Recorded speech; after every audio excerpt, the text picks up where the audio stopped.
There are moments in the NFL media cycle that stop you cold. Not because of a trade, not because of an injury, not because some star player went off on social media, but because someone who spent months telling you one thing suddenly turns around and says the complete opposite.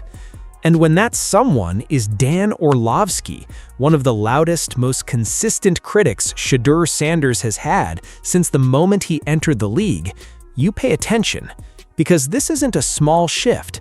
This isn't a guy quietly walking back a comment he made 6 months ago. This is a full reversal, done on national television, with zero hedging, in front of an audience that absolutely remembers everything he said before. And the timing of it, right as training camp is about to kick off, right as the Cleveland Browns are staring down one of the most consequential quarterback decisions they've made in years, makes it impossible to ignore. So here's what we're going to do. We're going to break down exactly what Dan Orlovsky said, why it matters, what he said before that makes this flip so significant, what's actually been happening on the practice field that might explain the shift, and whether any of this is genuine, or whether it's the kind of calculated media positioning that analysts do when they sense they're about to end up on the wrong side of history. Because all of it is relevant, all of it connects, and by the time we're done, you're going to have a much clearer picture of where this QB battle in Cleveland actually stands heading into training camp. Let's start with the moment itself because it deserves to be taken seriously on its own terms before we layer anything else on top of it. Dan Orlovsky appeared on ESPN's Get Up, which is not exactly a show known for quiet, measured takes. It's a morning show built for energy, for debate, for people staking out positions. And Orlovsky staked one out. He didn't suggest that the Browns consider giving Shedeur Sanders a longer look. He didn't float it as an option worth exploring. He said, flatly, that Shedeur Sanders should be the starting quarterback in Cleveland. That's a direct statement. That's a declaration. And it came loaded with a specific argument that wasn't just about Sanders being good. It was about the Browns being in a situation where not starting Sanders would actually be the irrational choice. His reasoning broke down into two parts. The first was about the future. Orlovsky pointed to the Browns' 2 first-round picks in the upcoming draft, which puts them in a position that most rebuilding teams don't get to enjoy. They have ammunition. They have the ability to build around a young quarterback without stripping the roster entirely.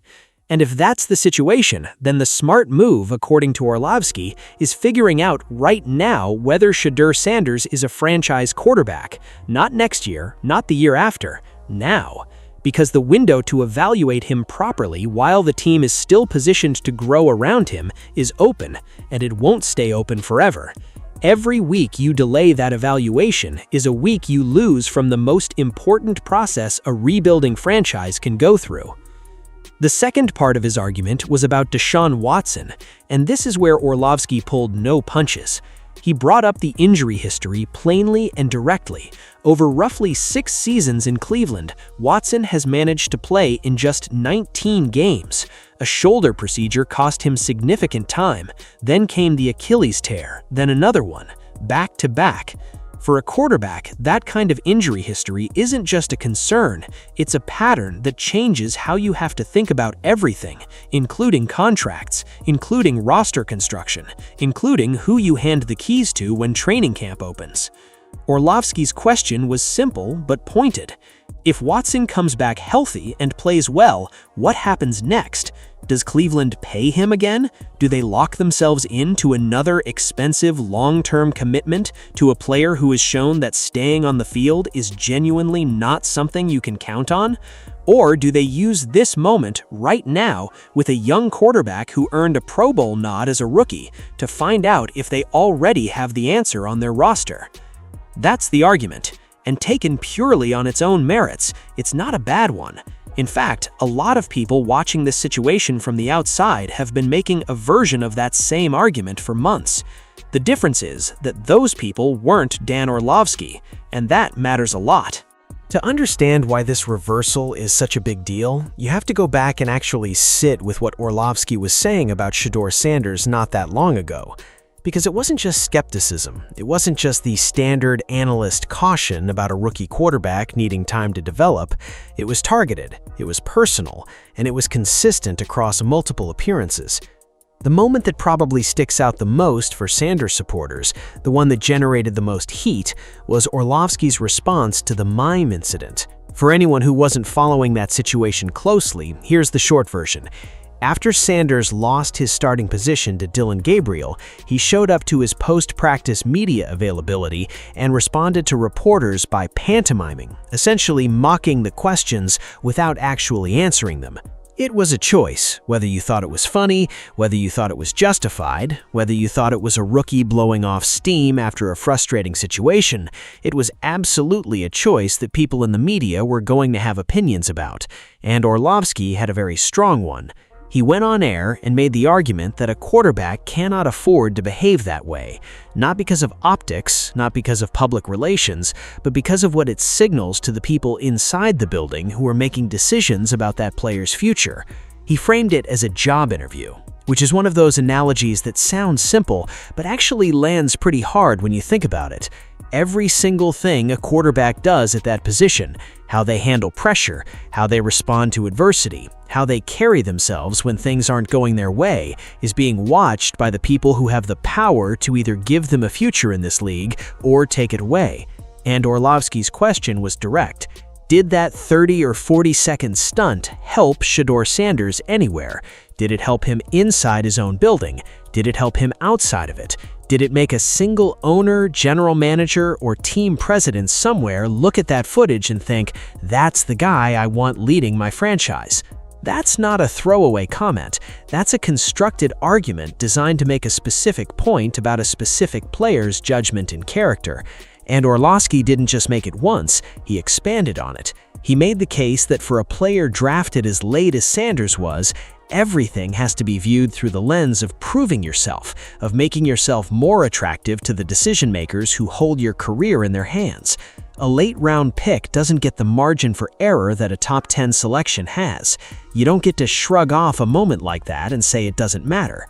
Orlovsky was essentially arguing that Sanders was spending capital he didn't have. Browns fans who were watching all of this felt something close to frustration because the criticism felt disproportionate. Sanders had been a Pro Bowl-level performer. He had gone 3-4 in his starts, which isn't a world-beating record, but it's also not nothing for a rookie quarterback on a team with significant limitations.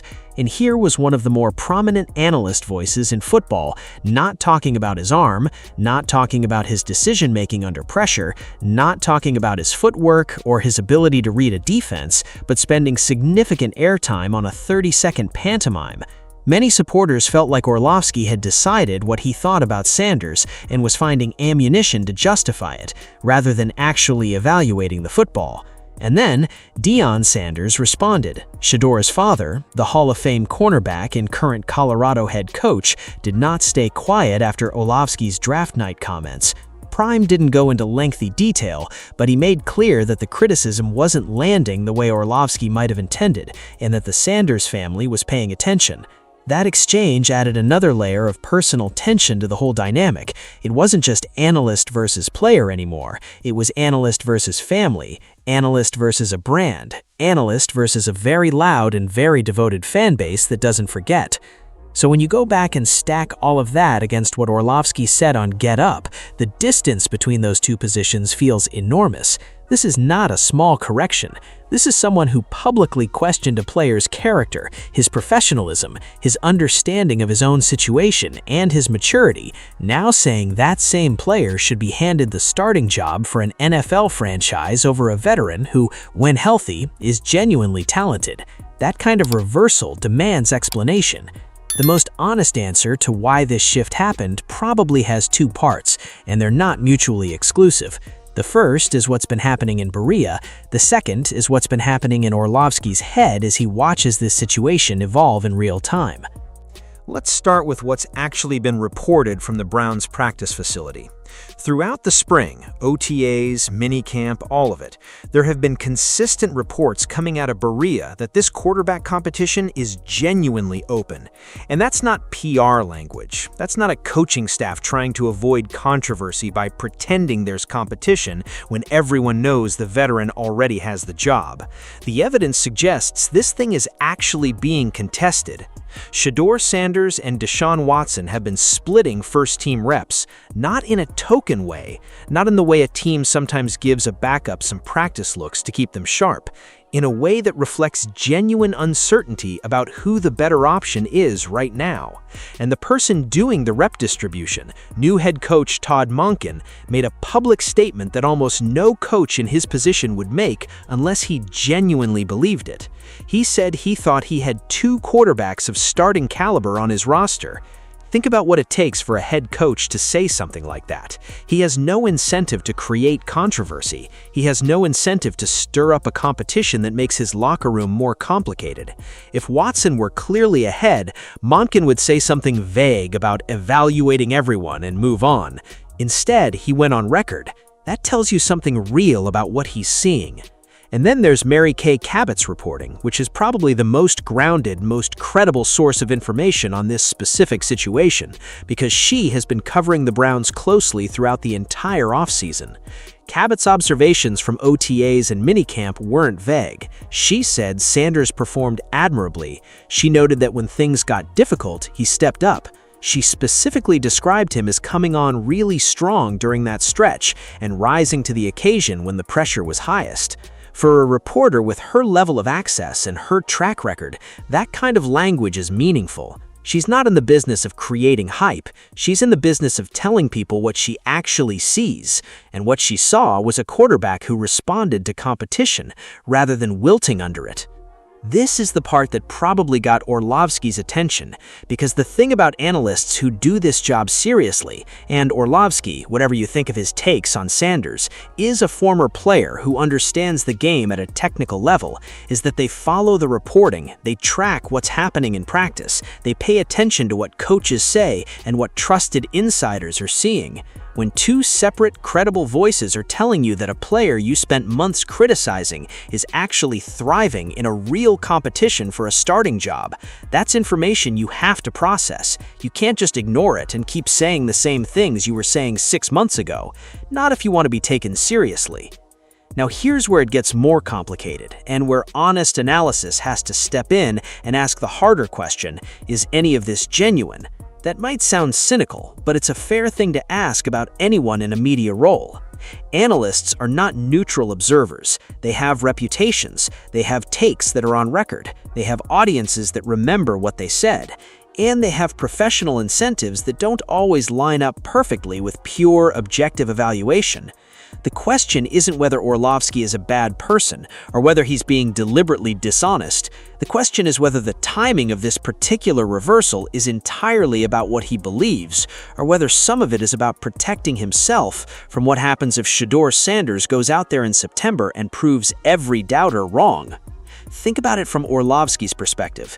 He spent a significant chunk of last season on record as one of Sanders' loudest and most specific critics, not just questioning his ability, but questioning his character, his maturity, his understanding of his own situation.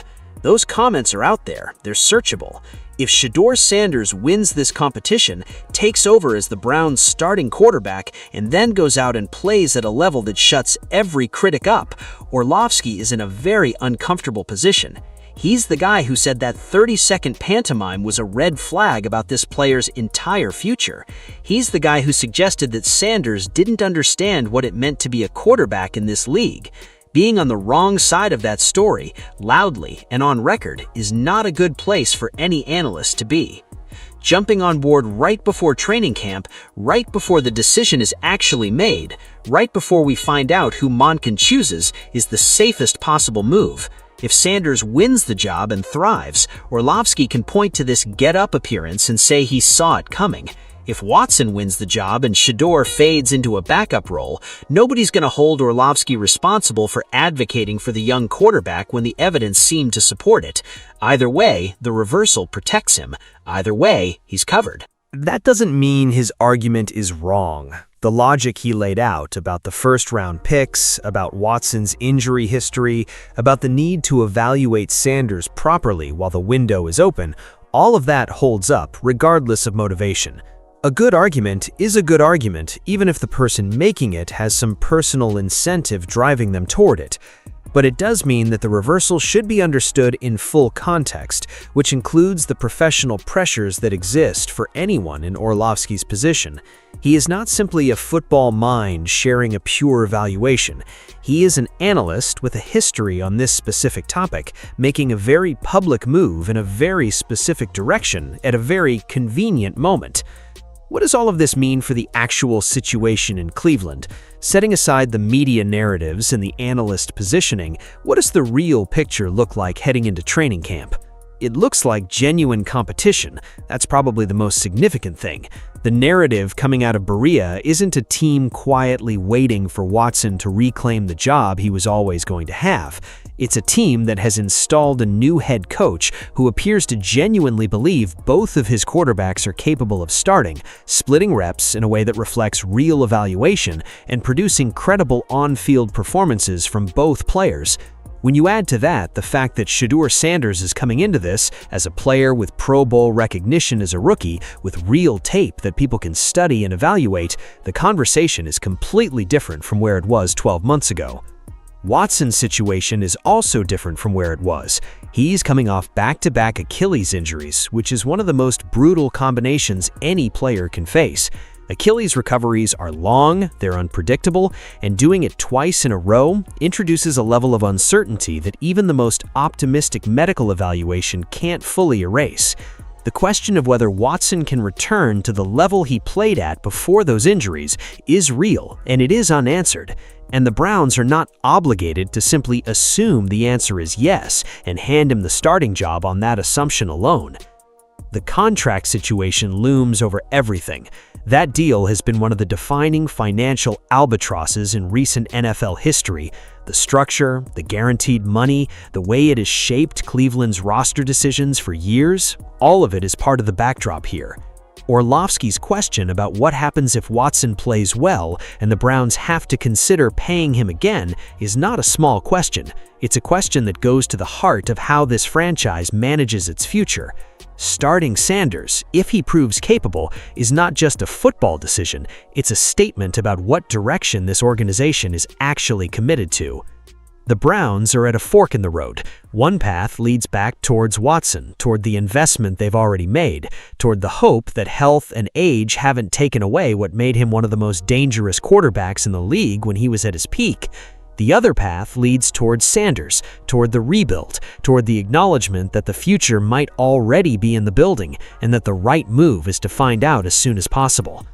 Dan Orlovsky, for whatever combination of reasons he has, just told you which path he thinks they should take, and the fact that he, of all people, is saying it this loudly, this directly, this publicly, tells you something about how far this conversation has come in a very short amount of time. Whether his conviction is entirely pure or partially strategic, the direction he's pointing is the one that an increasing number of people, analysts, insiders, and fans alike, are beginning to think makes the most sense. Training camp is about to start. Todd Monken is about to make one of the most closely watched quarterback decisions of the upcoming NFL season, and when he does, every word Orlovsky said on that Get Up episode is going to look either prescient or convenient. Right now, nobody knows which one it will be, but one thing is clear. The Shedeur Sanders conversation has completely changed, and the man who did the most to shape the skeptical version of that conversation just flipped to the other side. That's not nothing. That might actually be everything.